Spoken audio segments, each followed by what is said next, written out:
아이온큐의 신임 CEO 니콜로 데마시가 CNBC에 출연해 짐 크레머와 인터뷰를 했습니다.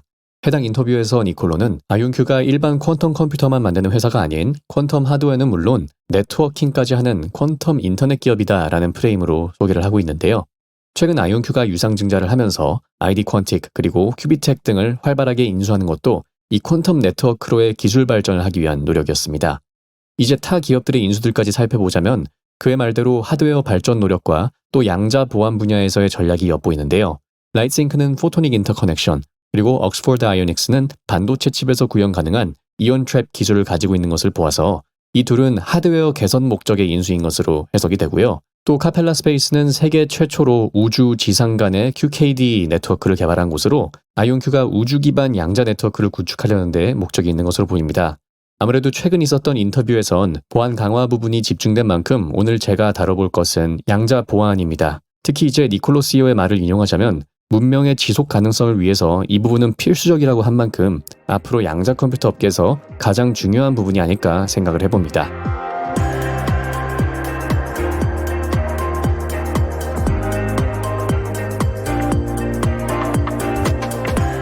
제가 아이온큐와 관련된 첫 소개 영상을 2년 전에 올려드리면서 미국과 중국의 경쟁에 관해서 집중을 했고 또 퀀텀 컴퓨터는 국가 패권이 달린 문제라고 말씀을 드렸습니다.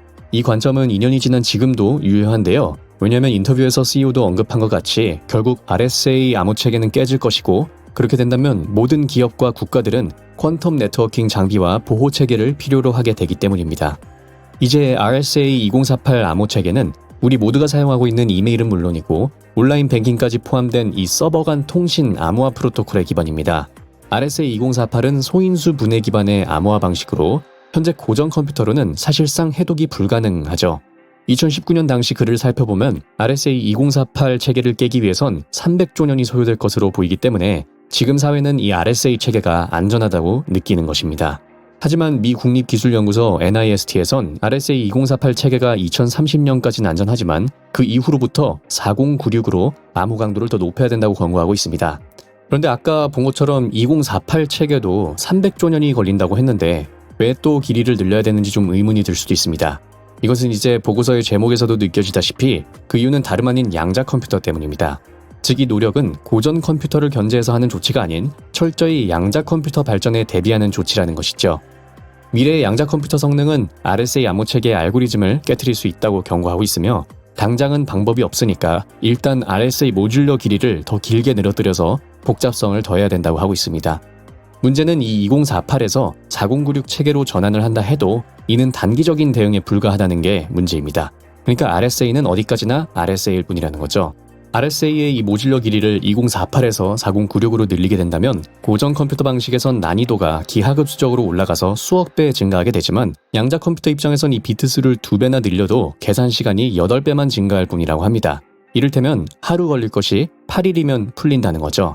그래서 보고서 제목에서도 나와 있다시피 아예 포스트 퀀텀 크립토그래피, 즉 양자 시대가 오고 나서 도입해야 될 새로운 암호 체계로 전환을 해야 된다고 하고 있습니다. 그래서 일부 전문가들은 2030년부터는 단계적으로 이 RSA 체계를 사용 중단을 하고 35년부터는 전면 금지해야 한다고 권고하고 있는 상황입니다. 그렇게 해킹으로부터 사회를 지키기 위한 국가급 투자가 계속될 것이라고 보고 있는 것이고요. 7월에 발간된 이 맥킨지 퀀텀 리포트에 따르면 아예 새로운 양자 컴퓨터 관련 시장에 대해 언급이 되기 시작했습니다. 양자통신이라는 큐컴이라는 이름의 시장인데 23년 기준 이 시장의 크기가 1빌리언 달러 규모였지만 35년까지 연평균 22에서 25% 성장해서 11빌리언 그리고 15빌리언 정도로 확대될 것이라고 보고 있죠.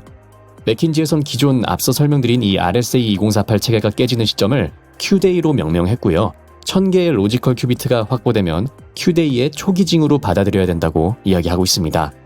맥킨지에서 이렇게 1000개의 로지컬 큐비트가 확보되어서 기존 암호 체계를 위협하는 시점을 27년 정도부터로 보고 있고요. 이는 우연치 않게도 최근 아이온큐가 옥스포드 아이오닉스를 인수하면서 새로 냈던 로드맵이죠. 27년까지 800개의 로지컬 큐비트를 달성하겠다고 한 이 로드맵과 비슷한 구간인 점을 볼 수 있습니다. 인트로에서 살펴본 이 현재 아이온큐가 인수한 두 개의 기업 ID 퀀틱과 큐비텍이 둘 다 QKD 기술을 확보하고 발전시키고 있는데요. QKD는 이 양자 키 분배라고 해서 양자역학의 기본 원리인 이 관측하면 상태가 변한다라는 원리를 이용해서 해커가 보안망을 해킹하기 위해 접근하는 순간 암호키 상태를 폐기시키고 완전히 새로운 키를 생성해서 분배를 합니다. 양자 컴퓨터가 이 암호 체계를 위협하는 시기는 앞서 보신 것처럼 27년, 28년 정도로 보여지고 있지만 중요한 것은 이 CEO의 인터뷰를 포함해서 맥킨지 리포트, 또 미 국립기술연구소 NIST의 양자 내성 암호 체계 구축 공고를 봤을 때 양자 네트워크를 활용한 방어 체계는 선택사항이 아닌 필수사항이라는 것이 느껴집니다. 물론 아이온큐가 최근 경영진이 바뀌면서 예전 같지 않은 모습이 많이 보이긴 합니다. 내부자 매도 리스크도 있고요. 포토닉 인터커넥션 기술 개발 지연도 있었죠. 로드맵 자체도 아예 바뀌었습니다. 그래서 제가 개인적으로 기업에 대한 애정이 좀 식긴 했지만 그럼에도 불구하고 이 양자 시대는 무조건 오게 되는 것으로 보이고요. 특히 양자 네트워크의 중요성을 생각해 봤을 때 아이온큐가 이렇게 활발하게 인수를 진행하는 것은 매우 좋다고 생각을 합니다. 이 니콜로 데마시의 언급대로 지금의 RSA 체계가 뚫려서 개개인의 사생활과 금융보안이 뚫리게 된다면 전반적인 사회 시스템이 무너지게 될 것이기 때문에 국가급 투자는 무조건 지속될 것이라고 보고 있습니다.